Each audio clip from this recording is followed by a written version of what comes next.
Welcome to the Skull King Football Podcast, presented by Vox DFS Firelines. Now, here are your hosts, Justin and Ryan Skullrood. Hello and welcome to the Skull King Fantasy Football Podcast. My name is Ryan Skullrood. We're switching things up a little bit, and I get to host today. With me, as always, is my brother Justin. Hello, everybody. And so we are really excited for this episode. Not only is it another chance for us to get to talk to you guys and give you a little info on what knowledge we have regarding the players and everything going on with fantasy right now, but also it is week 1. Yeah. We were recording this Wednesday night, the night before the first official game between Denver and Carolina, which I wish I could watch, but I got to work. But I don't think it'll be that good. Too much defense. Yeah. So, but hey, it is now officially time. The drafts are over. It is done. When everyone hears this, Thursday-ish. I wish we could have had the NFL theme song queued up / had the legal rights to play it. Yeah, that's we don't have that, but that's all right. So, all right. So what we want to do is we want to go ahead and get into a couple of things that are going on, not only with our website, but what's going on in the NFL, and to prepare you guys for week 1 of fantasy football season. So just to kind of start it off, on the website, skullkingfootball.com, we now have, for our premium members, we have our week 1 projections for every position and our week 1 rankings for every position, not only in standard but also in PPR. So if you want to get on there and figure out kind of how you want to place your guys, you want to see what they're projected for, you want another source to use other than Yahoo or ESPN, you can hop on there. Again, our membership is only $10 for a premium membership. You get your first 30 days for free, so you don't pay anything for 30 days. You don't like it, you can quit and get rid of it, and that's totally fine. We just want to have the opportunity to show you what we've got for you. Another thing we've got coming up is with week 1 in fantasy. I know we have a lot of DFS players out there. Vox DFS, our title sponsor, Brad Holda, the owner, is finishing up his article for us on his kind of premium lineup that he would want to set up, and with a little bit of analysis, we will be getting one from him every week. The Vox DFS guys, they're a phenomenal group to work with. I'm really happy that we're partnering with them. They're super excited to get this NFL season going and to be a consultant for you on how to set up your DFS lineups, not only for football, but finishing off baseball season, getting into NBA and hockey. So they are primed and ready, and they're right now their lines have been on fire. So if you're really looking for a DFS consultant, get onto voxdfs.com. They're a premier group to work with. So. That's kind of what we've got going on the website. Nothing really new in terms of articles. We're kind of waiting for, now that we've all finished our drafts, we're waiting to see what's going on in week 1. So everyone's recovering from the draft comas that everyone's in. Yeah. Seriously. I think it was just tonight I just wrapped up, I think, draft number 9 or 10. Yeah, I promised my wife I'd back it off this year, so I only did 5 leagues this year.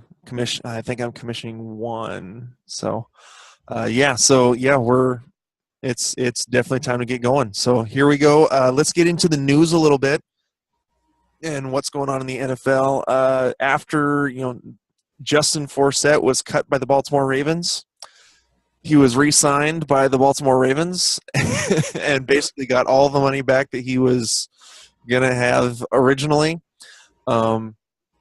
And so I really hope that no one was drafting when that happened. I mean, not that he's that high of a pick, but just skipped over him. And then a lot of people, he may not have gone drafted. Pick him up if he's on your waiver wire. He's the starter. He will be the starter for the first few weeks. A lot of the predictions are that by about mid-October, Kenneth Dixon will take over that role as a starter, especially if they're losing.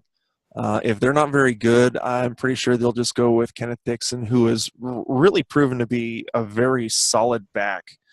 I actually drafted him in one of my deeper leagues to just stash on the bench for a little bit while we wait to see what's going on with him. But he really looked like he is the guy to own once the end of October hits, and really to kind of charge through the rest of the season. So sorry to all those Terrence West believers. It's not gonna happen. At least at this point, it doesn't. I mean, he may be an okay like running back 3, kind of a goal line back in standard. He may be an okay flex option here and there if you're hurting on for running back. But for the most part, it's the Justin Forsett show, and will eventually turn into the Kenneth Dixon show in Baltimore. Moving on. Big news in Kansas City. Everyone was hoping for Jamaal Charles to be back. It looks at this point, reading on foxsports.com from something from RotoWire, I believe it's the original thoughts were that with Charles' familiarity with the ACL comeback, he might be able to come back a little bit quicker. Now it looks like Andy Reid is saying that it would be a stretch for Charles to play in Week 1. So if you see in your league that Spencer Ware is available, pick him up. I actually drafted him in a couple leagues. Even if I'm only going to use him for like 4 or 5 weeks, I was able to get him so cheap in 2 leagues that, with me, again, a PPR guy drafting 0 wide receiver strategy or 0 running back strategy and going heavy wide receivers early, getting him that cheap, getting basically an RB1, a top 10 running back for the first couple, for at least Week 1 is a great start. So yeah, and the individual who drafted Jamaal Charles is probably going to want to trade for him for the handcuff position. True. But I think, honestly, Ware is someone you still want to have even if Jamaal Charles starts taking more of the reps, because Jamaal Charles has not been healthy for a few seasons. It's been the same leg injury. I would keep him as opposed to trying to pick up a flyer, because you know that if something happens, he's still going to get a lot more reps. Jamaal Charles is getting older. They're going to be sharing the ball around. Where is the number 1 behind him? I think you have to have him, and you don't drop him whatsoever. Yeah, it kind of goes with the one of the new ways a lot of people are drafting. Instead of drafting your own handcuff, drafting other people's handcuffs. You can get a lot of trade value out of them going that route. So I'm totally fine with that. Like I said, I picked up Spencer Ware in a couple leagues off of waivers, drafted him in another league. So he is definitely one that I believe will have a great first week, especially considering Week 1 is against San Diego, who is the second worst run defense in the league last year. I actually have Spencer Ware and Latavius Murray, who's going up against New Orleans, who was the worst run defense in the league last year. So I've got a nice little setup with those two. Great Week 1. that's a good Week 1 to have right there. So yeah, that's kind of our major news notes. One thing I did want to throw in there before we get out of the news is Andrew Luck was limited in practice today. That should be something that, to me, should cause some concern. For those of you who have him, I know a lot of people don't draft a backup quarterback because your quarterback should be the go-to person. If you've drafted Luck, you believe in Luck, so you shouldn't have to have a backup. But I think drafting or picking up somebody rather on the waiver wire would be beneficial if this begins to linger. He did have injury issues last season with the Colts having great wide receivers. The backup for him or just going with another receiver or going with another quarterback would be beneficial. Just something to be aware of moving forward, I think. So. Yeah, I mean, we're gonna kind of get now into waiver wire pickups and before Week 1, who's on the waiver wire to pick up, who could have a key role. We're gonna go ahead and start it off, Justin. If you wanted to start off with one of your top waiver wire pickups. For me, Number one, to me, has got to be Robert Kelley. I think with the injury to Matt Jones, with it being in his shoulder, even if Matt Jones does get the start on week 1, which right now it's up in the air. It's looking like he's going to start at least as far as we can tell so far. Yeah, but it's an injury in the shoulder. It's going to be something that's going to linger throughout the season. I think you need to pick him up regardless, because there's not a lot of believers that I know of in Matt Jones to begin with. And now with the injury, that stock is dropping even more. I know in a draft that I just had, he went late. Just because a lot of people, I'm not saying this is me, but there are a lot of people who believe in the Washington Redskins pass offense with Kirk Cousins returning. I don't necessarily see it, just because they played a lot of below 500 teams last year. So I don't see the Redskins being that team to win 8-8 and kind of shocked a lot of people with kind of some of the scoring that they did. I think they're going to be more inclined to run the ball, which means it's going to be a lot more work on that shoulder for Jones, which to me leads more work to Robert Kelley. So that's my take. Well, and Robert Kelley proved, I mean, yeah, he did a lot of it against backups, but he was a guy that he kept his legs charging. He was a bit of a bulldozer back there. And he stormed up the depth chart. I mean, not a lot of people thought he was going to be the number 2 coming into training camp. No, a lot of people thought that this was Matt Jones. They didn't have anyone else. They didn't sign any veterans or anything. And Robert Kelley just basically kind of came out of nowhere. I'm totally on board with that. I have one league. I have a 20-team league where I tried to pick up Robert Kelley. The problem was it was early enough in the preseason. He still wasn't even listed as a player to be able to be picked up. And then when I finally figured out when I finally was able to figure out, hey, now he's finally there. Someone else already got him. So I like the Robert Kelley pick. I'll go ahead and do my my running back pick that I have. James White, and again, these waiver picks that we've got are we use Yahoo, so it's people that are owned in less than 50% of Yahoo leagues. James White is available in. Looks like he's only owned in 42%, so he's available in 58% of Yahoo leagues. If you were in a PPR league, he is the Dion Lewis now, and we don't know. I mean, Dion Lewis, I believe, is on IR and is eligible to come back. I want to say in like 6 weeks. James White, in terms of catching the ball, did basically the exact same thing that Dion Lewis did last year. The difference between the two was in the running ability and actually running the ball.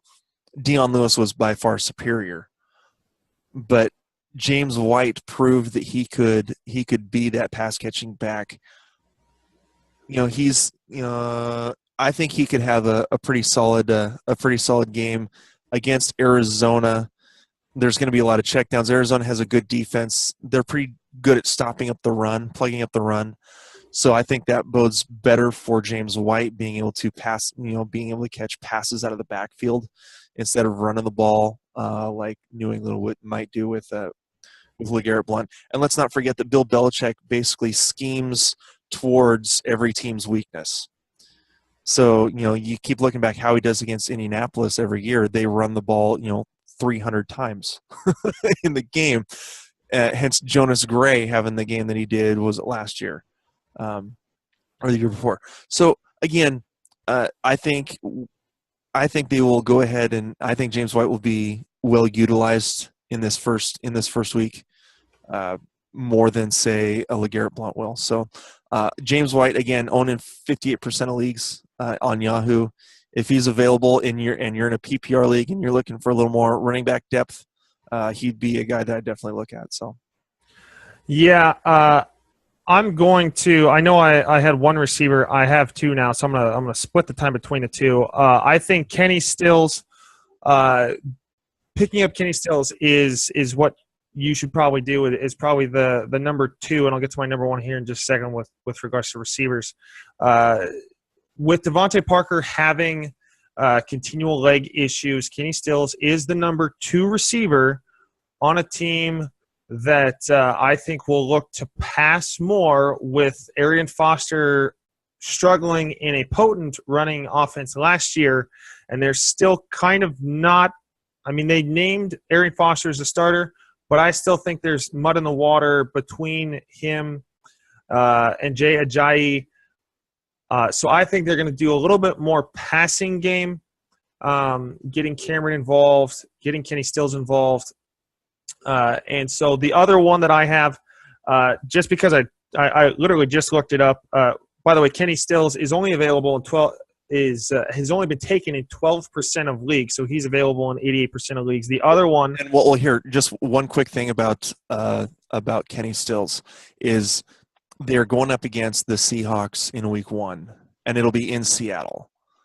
Seattle has a tendency to do better against teams' number 1 wide receivers than they do against the yes, number 3. I mean, look at Marcus Wheaton last year when the Steelers came into Seattle. I want to say Brown only had 3 or 4 catches for 50 yards. Yeah. And Wheaton went off for 200 yards and like 9 catches. So, Richard Sherman that was also with Carey as their other corner. So I understand that, but I think that Stills could be a possible option if you need if you have, say, like a two wide receiver and 2 flex. If he could maybe be that second flex if you don't like any of your other options. So, all right, go ahead and move on. The other one is one of your breakout players of the year. Tyler Boyd is only owned in 18% of Yahoo leagues, which I think is a tragedy because he is clearly the number 2 option receiver out of Cincinnati. There's way too many passes on the table left from the departure of Marvin Jones and Mohamed Sanu. There's too much on the table for him to not pick up a lot of those catches and a lot of those passes. And so Andy Dalton's still a passing quarterback. And go ahead, Ron. Well, don't forget Tyler Eifert's out for at least a couple more weeks. So even in the first 2 weeks, that's a big possible. I mean, I've drafted Tyler Boyd in, I want to say 2 or 3 of my leagues where I could get a hold of him. So yeah, he's definitely one to keep an eye on. Not only because of Tyler Eifert, the passes are going to be going around. They keep saying, I hear a lot of speculation that Jeremy Hill, they want to get Jeremy Hill going. However, again, I look at their offensive coordinator hire was their quarterback's coach. That, to me, and his father was one of the originators of the Air Coryell system, which is it's use the pass to set up the run. It's not the other way around, like, say, the Seahawks do, where they run, almost 50% of the time, or the Jets, or not the Jets, but the Bills run 50% of the time, and you run, and then throw deep on you, and then use the pass throw deep. This system goes the other direction, where they're using almost kind of a West Coast system, where it's passes out, maybe mid-range passes, and using that to pull the linebackers back and then run the ball. So I think that Tyler Boyd could be very, very effective in that system. Again, I think they're going to be passing more than people want to give credit for. I still think Jeremy Hill could have a good season, but for that reason, yeah, if Tyler Boyd's available, I would definitely pick him up as a flyer candidate that could have a decent season. Or at least, if you're not going to pick him up, at least put him on your watch list. Exactly. So, all right. And then for my other guy is Tajay Sharp, who's available in looks like 56% of Yahoo leagues. Again, he's had a great preseason. He has a little bit of a tough first week matchup against Minnesota, who's been pretty tough. He's in my leagues. He's actually only available in 1, and that's because it's only an 8-man league. So, but any league that I have where he's 10 players or more, he is owned. But, again, 54%, 56% of leagues. He's the number one wide receiver option. Delaney Walker most likely is that number one in terms of passing option. Tajay Sharp is going to be, I believe, the number two. They're going to do a lot of heavy running with DeMarco Murray and Derrick Henry. And if they didn't believe in Tajay Sharp, they wouldn't have gotten rid of Dorial Green-Beckham. True. And, so I think their number two there is Rashard Matthews, who was a solid number two while he was healthy last year for Miami. Yeah. So I think he's a good veteran presence to be number two for them. But I think Tajay Sharp could have a really good season. He could be a possible flyer candidate that could have a pretty good season via a possible wide receiver 3 for you. So yeah. Really quick, do you have a quarterback that you think would be someone that someone should pick up, kind of as a waiver wire, just so that we can cover that position? Well, here let me load up the quarterbacks here. In terms of that aren't owned very much, you and I keep saying that I'm huge on Matthew Stafford this year. The only league that I don't have him in is one that you are also in, and you drafted him ahead of me. So I have Stafford in 5 leagues as my quarterback. Yeah. So, or in 4 of my 5 leagues as my quarterback. Looking at Fitzpatrick against Cincinnati, Tannehill I would not take against Seattle. No. Osweiler against Chicago, maybe. Alex Smith against San Diego's defense, I think they're better off going the run game. So as of right now, I mean, if Matt Ryan's available, he would be a maybe. But in Dak Prescott is a possibility. He's owned in 52% of leagues, so he's available 48%. Dak Prescott going up against the New York Giants defense. I know that the Giants have tried to improve their defense a bit. He's shown that he can be mobile. He can pass the ball. He's a possibility. Again, I tried to draft solid, so I wouldn't have to worry about it. So I really don't have a quarterback that I would take. Yeah, the only one, there's no real major quarterback injuries at this point. So other than Fitzpatrick, I haven't seen enough from Dak Prescott against starters and in first-team rep guys. I honestly think that New Orleans defense is going to be a little bit better just because of when we covered the addition by subtraction with the leaving of Rob Ryan, in my opinion. I believe New Orleans defense is going to be better, and Dak Prescott's still too fresh and too wet behind the ears. He's going up against the Giants. Oh, sorry. So not New Orleans. Yeah, he's going up against the Giants, and the Giants have tried to, like I said, the Giants have tried to improve their pass rush a little bit. So, so Prescott would be Prescott's an interesting candidate. But other than that, again, I like who I drafted in Stafford, so I'd have to just stick that way. And he is available in 20% of leagues, so he'd be a guy that I like. So if we want to go ahead and go into our bold predictions. I will start because I think this is very bold personally. I don't think that Devonta Freeman will finish. I'm going to say he's going to finish outside of the top 15. I know that there are some who believe he'll finish outside of the top 20. I am not bold enough to say that.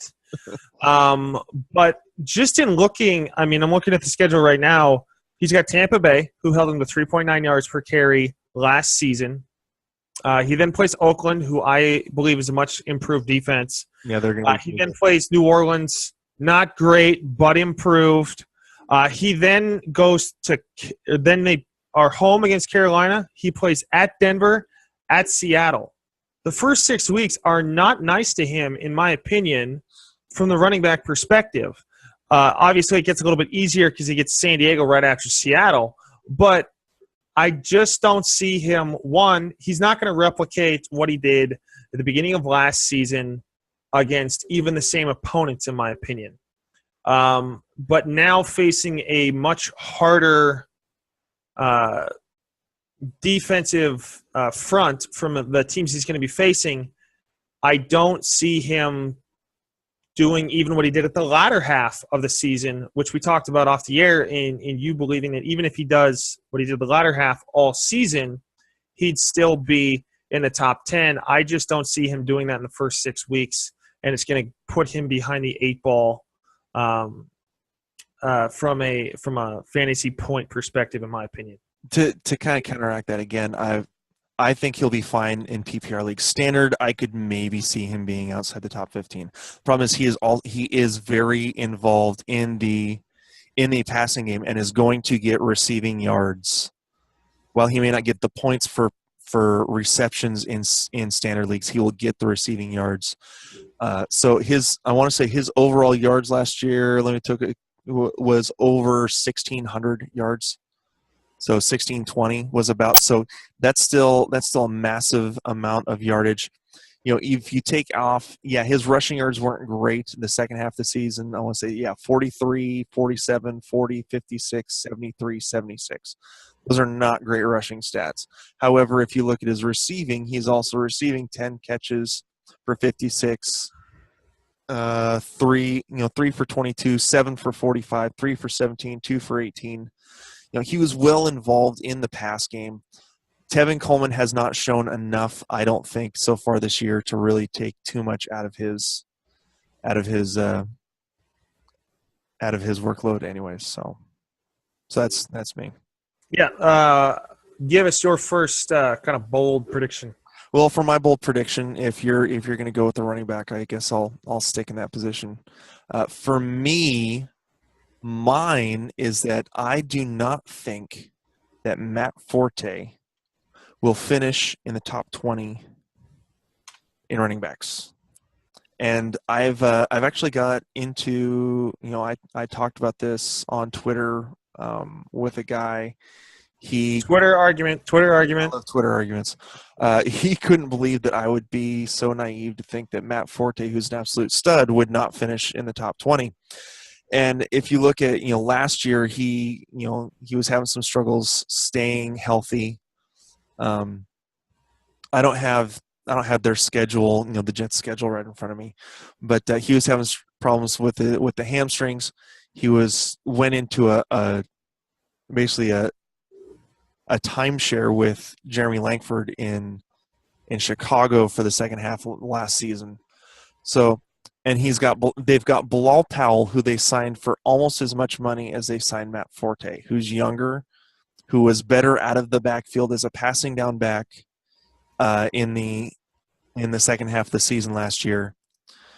And so I think that they believe enough in Bilal Powell that there's a reason that they kept him around, and that Forte, I believe if they give Forte enough work that he'll break down and won't be able to finish the season. So really quickly to go over Matt Forte's first couple of games. He got Cincinnati at home, at Buffalo, at Kansas City, home against Seattle, Pittsburgh, Arizona, Baltimore, and Cleveland. Those, until he hits Baltimore, those are some brutal run game defenses. Yeah, Kansas City and Seattle are not going to be easy for him. He catches the ball out of the backfield, but again, that's another reason that they have Bilal Powell. So yeah, and I don't. How do I word this? I don't believe in older running backs switching teams and becoming the same guy. To me, that late move is more about money more than anything else, and so I don't see his production really being there. Kind of to go off to my next one to cover a different position in tight end. This one I think is bold just because everyone is in love with this player. I do not think Jordan Reed is going to finish inside the top 5 for tight ends. Part of that, and a lot of people are saying he's going to be the number 1.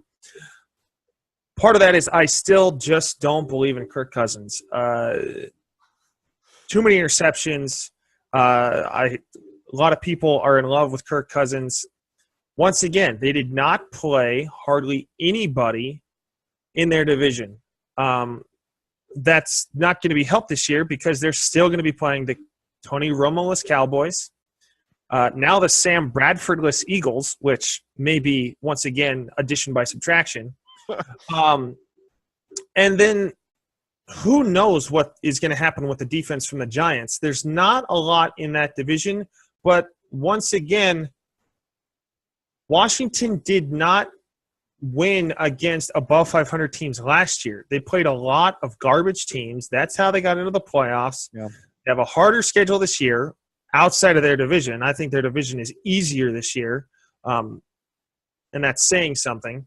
But I don't see the defense really being that much better, even though they do have an upgraded corner. I just don't think they'll be able to pass as much. Once again, Deshaun Jackson is a little bit older. I know a bunch of other people that are high on him. Jordan Reed is the number one target, and he will be the target around the red zone. I just don't see Washington being the offensive I don't want to say juggernaut. I don't think they'll be the offensive team that they were last year. I think they take a regression and a step back offensively. And so one of that also is they don't need to score as much.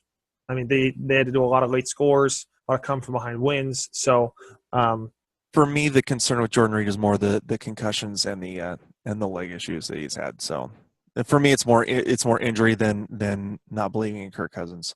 So I can see where you're going with that. Okay. Plus, you and I aren't too high on tight ends anyway. No, I mean, was it last night when we did our other? I completely took tight end last. I took kicker and defense. After kicker and defense, I took my tight end as the very last pick. And who did you pick? Huh? Who'd you pick? Who did I pick? I gotta look. Wasn't it Jesse James? No, I took Charles Clay. I didn't take Charles Clay of Buffalo instead of Jesse James, but I made Charles Clay for Jesse James. I'll kind of see how the next couple days go, and kind of see what the word is on Coates and Wheaton, and then pick up Jesse James right before Sunday. So, all right, for my bold prediction, again, like I said, I have so many shares in this guy this year, simply because I think that he will put up the numbers that he has done so many times in the past. I'm betting that Matthew Stafford will finish in the top 5 in quarterbacks for fantasy points this year. If you look at the Detroit schedule this year, they do have some tough games because they're in a pretty tough division. But Detroit last year, I believe, went into Green Bay and won. The Bears are not very good, and I see, I see Detroit kind of mowing over them as well. Matthew Stafford was so stinking efficient the second half of the season. In the first half of the season, with Lombardi as his offensive coordinator, he was rated as the least efficient or worst quarterback in the league, or in terms of starters, when Lombardi was the offensive coordinator. Then you go into the second half of the season, he was the number 7 in terms of efficiency. So I mean, you look at the second half here. Let's go into the second half of the season. Whoops, wrong tab. There we go. Going into the second half of the season, he finished with 20. Let's see, he finished the season with 32 total TDs. But if you go after that Week 9 bye, when they changed over to Jim Bob Cooter, Jim Bob Cooter, best coach name in sports. 10, 15. He was 19-2 in terms of touchdowns to interceptions. So I think with the new offensive system, he's got more total weapons with Tate and Marvin Jones, Ebron as his Ebron coming on as his into his third year, could be the big tall guy for touchdowns in the red zone. So Megatron's gone, and he could beat triple coverage. I simply think that this is going to be a good year for Stafford with the total overall amount of weapons. I think this is the best overall wide receiver group that he's ever had, and they added Anquan Bolden as well, who is going to be another great slot guy, possession receiver. So I think he has a great number of experienced receivers to throw to. Plus, he's got Theo Riddick and Amir Abdullah to throw to out of the backfield as well. So I see Matthew Stafford as a top 5 quarterback this year. I completely agree. To me, Matthew Stafford, once again, I think is going to be better this year without Megatron. He's not going to be as reliant. Now, once again, he's not going to have that sure thing. Literally, you could throw it up to Megatron and he'd catch it. Literally, at times coverage, yeah. At times, that's basically what their offense looked like. Before Jim Bob Cooter took over, once again, I love that name. Before he took over, there were just times where Matthew Stafford would just kind of sit back there, wait for Megatron to go down there, and then he'd just chuck it at him. And he would catch the ball. But that's also why he retired. He was getting beat up because they just chuck it at him even though there were 5 guys on him. Yeah. And so, once again, all those targets are available to his other receivers. He's going to spread out the ball more. Defenses are now going to have to be honest on both sides for guarding receivers. I believe Marvin Jones and Golden Tate are going to have much better years this year just because, once again, all those targets are available. But once again, I'm a believer that the Detroit Lions are going to be much improved, and I kind of have them as a sleeper pick to get a wild card or maybe even win that division. Tough division in the NFC North this year. Yeah, and one more thing, Jim Bob Cooter is also an Air Coryell guy who, again, that passing game to set up the run. So we'll see how that affects Amir Abdullah as well. So. But yeah, I think Stafford could really, really have a great season if they can keep his efficiency going the way they had it. Kind of kick it off from the second half of last year, kind of like everyone's kind of suggesting for Russell Wilson up here in Seattle, and just kind of off from the second half. So that's it looks like that's what we've got for you guys this episode. We're more than happy to. Bring you this episode, again, brought to you by Vox DFS Firelines. It's time for some football, guys.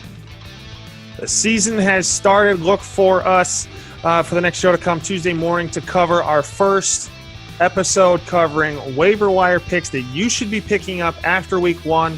Guys will be high on. Guys we think you should drop. Look for that on Tuesday morning. We will be airing that one or recording that one Monday night after the Monday Night Football game. And so look for that one to come out onto YouTube and onto iTunes on Tuesday morning. So have a good week and enjoy week 1. NFL football's here, boys. Here we go. All right, we'll talk to you guys later. Bye.